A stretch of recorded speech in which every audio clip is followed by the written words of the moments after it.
बिस्मिल्लाहिर्रहमानिर्रहीम। खातिन हज़रात, अख्तर अब्बास का सलाम पहुँचे। मौजू बड़ा मज़े का है और अहम भी है, और वो ये कि माएँ बच्चों की शिकायत क्यों करती हैं। मैंने ये मौजू क्यों चुना, उससे पहले मैं अपने दोनों मावनीन की आपको बात बताता चलो। मैंने शोएब से पूछा, उसामा से भी पूछा कि तुम लोगों का क्या ख़्याल है, माएँ बच्चों की शिकायत क्यों करती हैं। तो उसामा का ख़्याल था कि वो डांट डांट कर तंग आ जाती है या थक जाती है, और उसे लगता है कि मेरी डांट का असर ही ख़त्म हो गया, और बच्चा या बच्चियाँ मुझे लिफ्ट नहीं करा रहा और मेरी डांट को वो वज़न नहीं दे रहा, तो देन वो तंग आके मजबूरन उसके बाप को कंसल्ट करती है और शिकायत करती है। अंदर उसके मन में ये ख्वाहिश होती है कि उसको टका के मारे, पर इतना ना मारे कि उसका फ़िज़िकल नुकसान हो जाए, ज़रा धमकी शमकी भी हो जाए। लेकिन ज़ाहिर है अब्बा लोग जब हाथ उठाते हैं तो फिर टका के दो चार तो सख्त जड़ देते हैं। माँ बहुत भी मारे तो फ़र्क नहीं पड़ता, अब्बा का एक भी लगा हुआ हो तो बहुत बरसों तक उसका दुख याद रहता है। शोएब का ये कहना था कि बाप का डर जो है वो चूँकि एक इस्टेब्लिश डर है, तो माँ उसका फ़ायदा लेना चाहती है कि उस डर का हवा दिखा के बच्चे को सहमा दिया जाए, उसको डरा दिया जाए और उसे अपनी मर्ज़ी का काम करवा लिया जाए। ये दोनों पहलू हो सकते हैं, पर ये दोनों पहलू पूरा इल्म नहीं है, ये पूरा जवाब भी नहीं है। कुछ सालों पहले एक साहब ने रब्ता किया था और उन्होंने उल्टी शिकायत की थी कि जब मैं घर जाता हूँ तो मेरी बीवी बच्चों की बहुत शिकायतें करती है। उसके 3 बच्चे थे। उस वक्त वो साहब बैंक में थे और रेगुलर कंसल्ट करते थे। तो मैंने उनसे गुजारिश की कि इन शिकायत का ताल्लुक़ बच्चों के कुछ करने या ना करने या ज़्यादा करने से बिल्कुल नहीं है। जो मैं समझ पाया हूँ वो कुछ और है।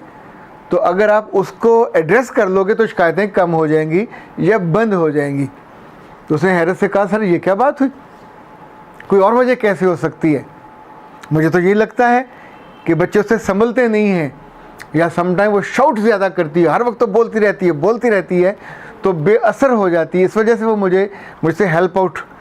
तो मैंने उससे कहा नहीं, ये जो तीसरी अहम वजह हो सकती है और जो इन दोनों वजूहात से बड़ी है कि औरत सारा दिन घर में जूझती है बच्चों के साथ, घर के कामों के साथ, माइयों के साथ, सब्ज़ी वाले के साथ, दूध वाले के साथ, ये जो कूड़ा उठाने वाला उसके साथ, सो इतने लोगों से उसको वास्ता पड़ता है, तो मेंटली वो थक जाती है, वो टॉर्चर होती है इन सब से।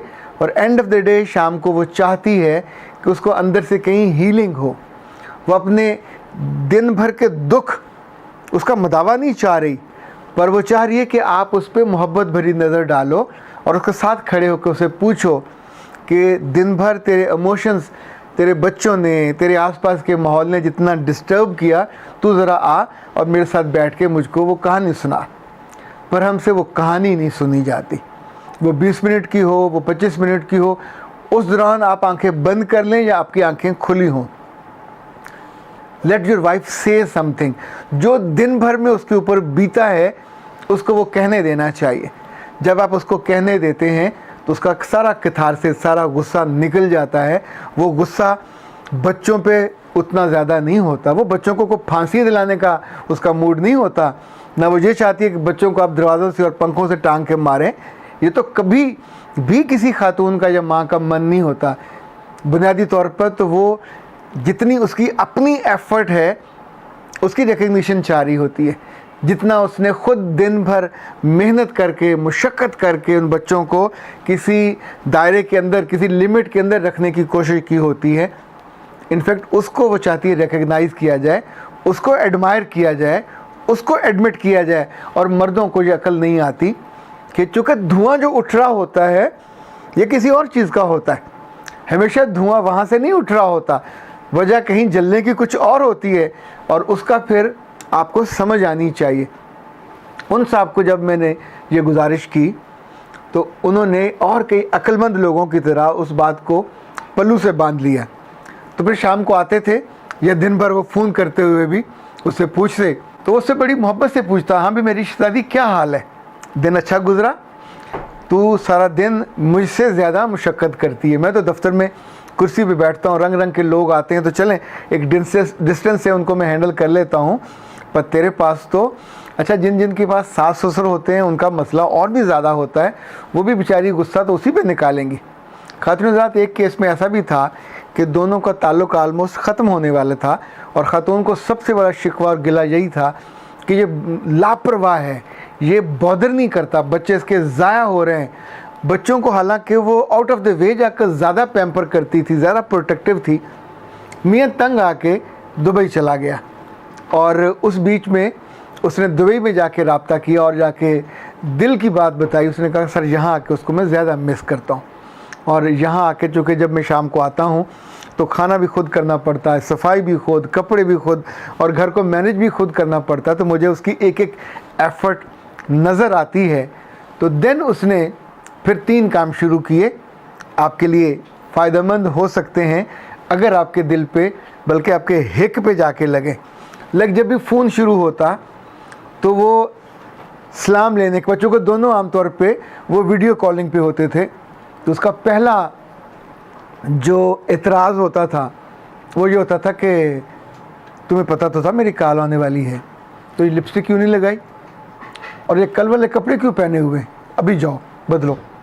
और फिर इवन कानों में अगर बुंदे ना होते और हाथों पे चूड़ियाँ ना होती तो कितनी चीज़ें बनी, लिपस्टिक 1, हाथों की चूड़ियाँ 2, कानों के बुंदे 3 और कपड़े 4। इस बीच में उसने कुछ और नहीं कहा। 5वां वो पूछता था बच्चे तंग तो नहीं कर रहे, पर जब आपने उसका दिल रख लिया, जब आपने उसका दिल हाथ में ले लिया, जब आपके उसके दिल के मोम को आपने एक सांचा दे दिया, तो फिर शिकायतें बहुत पीछे रह जाती हैं। माँ की शिकायतों को बिल्कुल सीरियस लेना चाहिए, लेकिन सीरियस लेने का मतलब ये नहीं है कि आप आते हुए किसी तूत की या किसी श्री की या ये जो होती है कीकर, उसकी लंबी सी को पतली सी स्टिक लेके आएँ और आके बच्चों पे छांटा लहराना शुरू कर दें। आप कोई छांटे वाले नहीं हो, ना आप जल्लाद हो और ना आप घोड़े वाले को कोचवान हो। आप उस घर के मर्द हो, आप उस घर के बड़े हो, आप उस घर के सरबराह हो, सर के साईं हो। और सर के साईं को इतनी अकल तो होनी चाहिए कि घर को, घरदारी को, दिल को और दिल वाली को हैंडल कैसे करना है। एक बात मैंने जो ज़िंदगी से सीखी वो ये कि जब जब आपकी बीवियाँ एक हो या एक से ज़्यादा हों, अपने बच्चों या अपने अपने बच्चों की शिकायतें लगाने लगें, तो बिल्कुल सीरियस होकर बच्चों के पीछे डांग सोटा लेकर भागना पड़े। अगर बच्चे कहीं करीब बैठे सुन रहे हो कि अम्मा शिकायत लगा रही हो, तो कनखियों से उन्हें देखें, मुस्कुराएं। एक मोहब्बत भरी मुस्कुराहट आपकी जानी चाहिए, जैसे शिरीनी हो, उसको उस फवार में भीग जाना चाहिए। आपको डांटना नहीं पड़ेगा। लेकिन अगर आपने पागलों की तरह बात सुनते ही फ़ौरन से आंखें निकाली, जल्लाद बन गए और धाड़ना शुरू कर दिया, तो आप नॉर्मल इंसान नहीं हो। It's abnormality. ये ऐसा है कि जब भी कोई आपके नीचे आग लगाएगा, आपको माचिस की तीली हो कि उधर किसी ने ज़रा सा वो साथ किया और साथ ही आप जल उठे, यानी किसी के कहने पे जल के अपने ही बच्चों पे पिल पड़ना, ये बिल्कुल ठीक नहीं है। हमेशा ये देखें कि ख़ातून को आपकी ज़ाती तवज्जो चाहिए। आप उसकी बात सुने, 20 मिनट सुने, 25 मिनट सुने, इससे ज़्यादा सुने, फिर बैठ के आप अपना मोबाइल देखें, टीवी देखें, ड्रामे देखें। जिस खातून और से बात करनी है वो करें, उसको कोई एतराज़ नहीं होगा।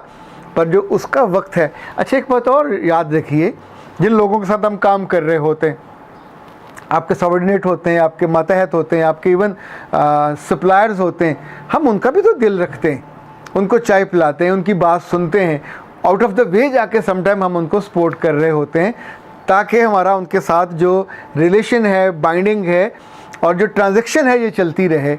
सो ये ट्रांजैक्शन तो ज़्यादा ज़रूरी है, ये ट्रांजैक्शन ज़्यादा अहम है। सो आज की बात को कभी मत भूलिएगा, अपने दिल के, बल्कि नेहा खाना दिल में कहीं दूर नहीं रखना, करीब रखिए, मोटा मोटा लिख के कि जब जब माँ, आपकी माँ नहीं, आपकी बीवी, आपके बच्चों की माँ, वो आपके बच्चों की शिकायत करने लगे, तो आपको क्या करना है। आपको बच्चों पर डंडा लेके चढ़ नहीं दौड़ना, ना बच्चों को डांटना शुरू कर देना है। जब जब बच्चों से इंटरेक्ट करें तो उन्हें अपने सीने से लगा के, अगर माँ मुर्गी है तो आप मुर्गा हो, तो उनको मारने थोड़ी बैठ जाना है, उनके साथ बैठिए, उनकी सुनिए, मुमकिन है कि जो गैप है आप इसको सुनने के बाद दूर कर सको। लेकिन घर में मुमताज़ मुफ्ती कहा करते थे कि औरत बड़ी चालाक है, ख़ुद तो मार के भी बच्चों को सीने से लगा के बैठ जाएगी और प्यार कर लेगी और बच्चे फिर नॉर्मल कर लेगी। तो अब्बा का डर और हवा दिखा के अब्बा को फिर बच्चों के दिल से दूर कर देती है। वो एक एलियन और एक जालिम और जाबर और बदतमीज़ और बदतहज़ीब और गालियाँ निकालने वाला एक ऐसा गुंडा सा बन जाता है जो अब नहीं होते। तो किसी के कहने पे भी, चाहे अपनी बीवी हो, अपने बच्चों के लिए उस रोल में मत जाइएगा जिसके लिए आप बने नहीं हो। बीवी की चालाकी समझें और चालाकी समझ के अक्लमंद की तरह उसको समझें, उसको वक्त दीजिए, उसकी बातों को वक्त दीजिए, जो उसके मसले मसाइल हैं बच्चों के बारे में उसको बोल लेने दीजिए। बीवी जब बात कर रही हो तो बराह करम बीवी के मास्टर मत बन जाइएगा और ना बीवी के अब्बे बन जाइएगा। वो अपने अब्बे से निकल आई है, अब आपके पास है और इस वक्त वो ना तो आपको अपने अब्बा का रोल देना चाहती है ना अपने मास्टर का, वो अपने दिल का दुखड़ा सुनाना चाहती है। तो लेट हर कंप्लीट वो पूरी मिज़री जो वो समझ रही है, तो इंशाअल्लाह उसके बाद एक थापी, एक शाबाशी और एक उसको अच्छी सी हग, ये उसके पूरा दिन का मामला बराबर कर देगी और आपकी ज़िंदगी सुकून से चलती रहेगी। जब जब ज़िंदगी में सुकून हो, जब जब घर में खुशी हो और जब जब आपकी बीवी आपको कुछ अच्छा सा खाना वाना खिलाए तो फिर मुझे याद कीजिएगा, दुआ दीजिएगा और दावत भी दीजिए, कोई हर्ज नहीं है। अस्सलाम वालेकुम।